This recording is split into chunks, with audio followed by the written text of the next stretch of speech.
नमस्कार जय जगन्नाथ आपण मानक मो चैनल मम्स ढाबा को बहुत बहुत स्वागत। आज आम बनैबा दहीबरा कटक फेमस दहीबरा चलतु देखा आज तार रेसिपी। आपण मानक जदि मो भिडियोटी भल लगे लाइक शेयर सब्सक्राइब करदे।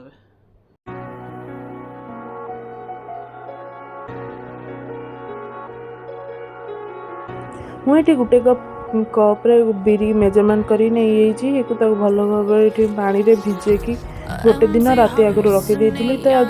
दिन राति तापर दिन एक भल भाव छाणी नहीं तो ये देखिपे कौन कौन दरकार दहीबरा बनवाई मुझे आलू काटिकी नहीं जाइए 2 खंड आलू पियाज ये कुच कुच कर छोट छोट साइज रे काटी नहीं कंचा लंका 3टी सुखिला लंका तेज पत्र आउ किसी क्यूब साइज रे थोड़ा बड़ बड़ साइज रे करी किछि पियाज धनिया पत्र टमाटो भूषण पत्र दही तेल एठी बादाम नेइछि इता पाखरे मगज नहीं जाइछि अल्प किछि आ किछि सेव नेइछि एठी किछि गोटा गरम मसला गोटे ग्लास पानी आउ एठी नेइछि जीरा पाउडर ता सहित एठी चाट मसला ब्लैक सॉल्ट आउ नेइछि एठी करी पाउडर रेड चिली आउटे गरम मसला ये टमाटो भी जो छोट छोट साइज क्यूब कर काटिकी रखी। तो ये चलते आम रेसिपी आरंभ करवा बनइबार। जदि आप चाहते कि अलग मसला आड करें आउ ना आपण पाखे जब किसी ना तो गोटे 2टा मसला आप स्टाइल स्किप करें बट सब मसला आड कले आपंकर टेस्ट बेसी बेटर आसता है। चलते अब रेसिपी आरंभ करवा। ये जो चुपा छड़ा बिरी नहीं गोटे दिन आगु भिजेक रखी तो एक गोटे भल भाव गोटे पेस्ट बन नहीं गोटे चामच सुजी मिसई नहीं गोलई नहीं तो ये गोलई नालापर हाथ एमती बाहर करके हाथ में भल भाव फेंटी ने भल भाव फेणई नालापर एमती पानी रे पकईकी देखिए एमती यदि बुड़ी जाऊँ ताले आपणकर हैनी से बनवाई दहीबरा बनवाई से बरापाई परफेक्ट हैनी तो आपन तक आउ कि समय फेणेले तो जब सेमती मो देखे जमी भासुथबो ताले सेटा पूरा परफेक्ट फेणई हो जाइए दहीबरा बनवाई। तो एमती हाथ में आपड़ नहीं किसी गोटे कड़ाई में तेल नहीं जाइए तो कड़ाई तेल नेला हाथ में एमती किसी जो फेणईकी रखी से जो बिरी को तो एमती हाथ में एमती गोल कर चेपटा कर नहीं तो मझे गोटे आंगुली साहाय्य जगह बनने गोटे एमती होल बनने होल बन सारापर तो जो तेल अल्प मीडियम गरम है छाड़देवे तो सी भल भाव एमती देखूँ केते भल भाव मोर ये बरा प्रस्तुत हो गला।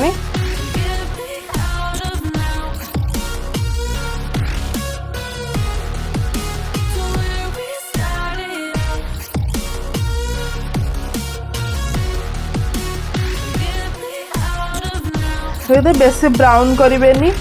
कि बेसी पोड़ी देवेनी कि बेसी कंचा रही तो मीडियम एमती हल्का टिके ब्राउन एंड व्हाइट होती गोटे जगार साइड रे पानी रखी एमती भिजे देवे जहाँद्वारा जो एक्स्ट्रा ऑयल थी से बाहरी आउ बराटा नरम हो तो जो दही नहीं ये गोटे जगार मुझे दही की सब बाहर कर देती तो से दही रे भल भाव पानी मिसई एमती गोलई ने जमी किसी माने दहीटा लम्स न रही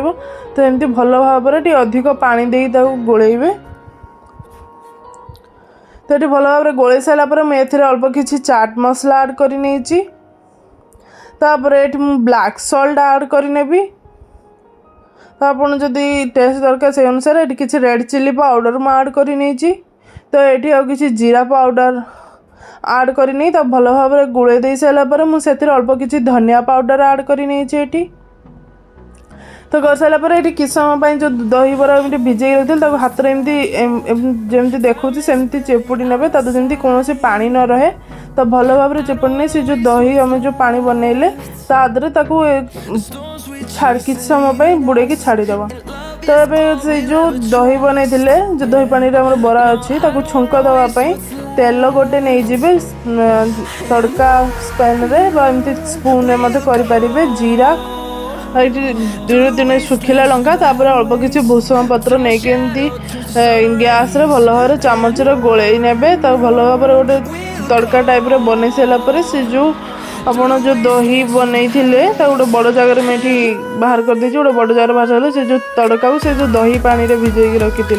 बरा को से छुंकटा केमती ऊपर देदेवे ऊपर दे कि समय पे तो एमती भल भाव ढांकी छाड़ी दिखाँ नर्माल एमती छाड़देले तो गोटे भल स्मेल रही भितर। तो मुझे जो कटा टमाटो नहीं कटा टमाटो आ काजू आउे बादाम आउ जो मगज नहीं मिक्सर जार रे आड करके अल्प किसी पानी नहीं जाइए तो ये गोटे भल भाव में पेस्ट बन नहीं देखिपे। तब आउटे ताटे अल्प गोटे चामच लंका गुंड आ गोटे चामच करी पाउडर गोटे चामच गरम मसला गोटे चामच चिकेन मसला आठ अल्प किसी पानी आड कर गोले नेली। ये गोले सारापर मुझे हलदी गुंड गोटे चामच आड कर अल्प किसी पानी देकी एमती भल भाव में गोटे मिश्रण प्रस्तुत करके रखी नियंतु।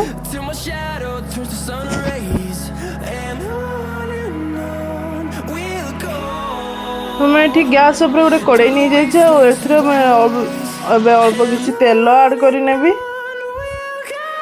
कि समय छाड़ टिके गरम हो गला मुझे दुटे तेजपत्र पकई देजी। ये दुईटी तेजपत्र पकई सारापर आम जो गरम गोटा मसला रखिले ताकू ये आड करनब। देखो ये किसी समय मुझे गोटे सुखिला लंका देकी भल भाव टिके मिक्स करनब टिके समय को गरम होगा छाड़देव। तापर ये किसी समय पर मुझे कटा पियाज जो नहीं ताकू आड कर कि समय गोली सारापर जो ये अदा रसुण मु पेस्ट बनईकी रखी ताकू आड कर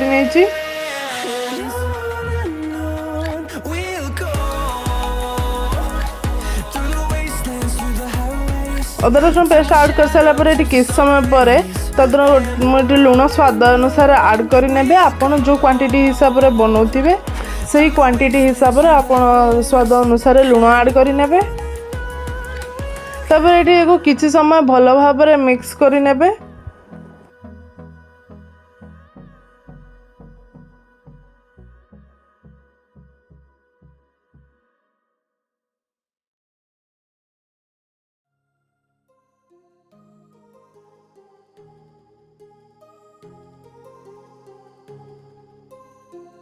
मिक्स कलापर जो मसला सब गोले आम ये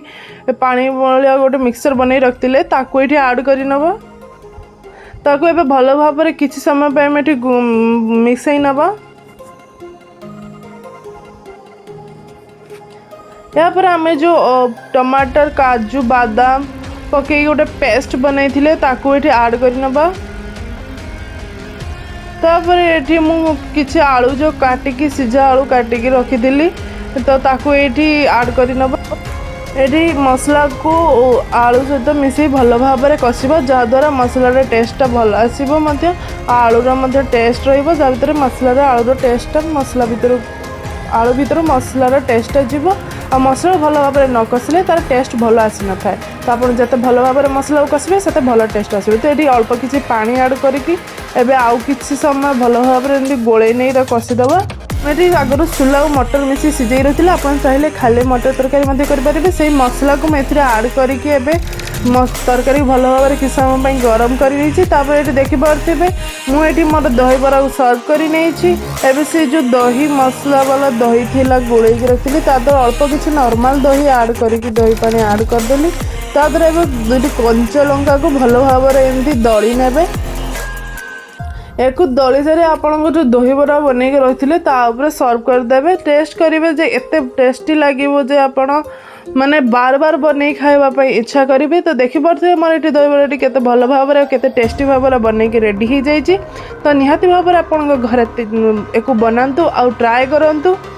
आपको जदि मोर ये रेसिपीटी भल लगी मो चैनल को निहाती भाव में लाइक शेयर सब्सक्राइब करेंगे कमेंट करने को भूलें। आपण फैमिली और फ्रेंड्स सहित मो वीडियो शेयर करने को भूलें। तो आपण मैंने मो वीडियो देखुं किंतु सब्सक्राइब करूना तो दयाकोरी मो चैनल को सब्सक्राइब करूँ। देखा एक नेक्स्ट वीडियो सहित एक नुआ टेस्टी एंड हेल्दी रेसिपी सहित। तो मो वीडियो देखते आप समस्त बहुत बहुत धन्यवाद। देखा नेक्स्ट वीडियो रे।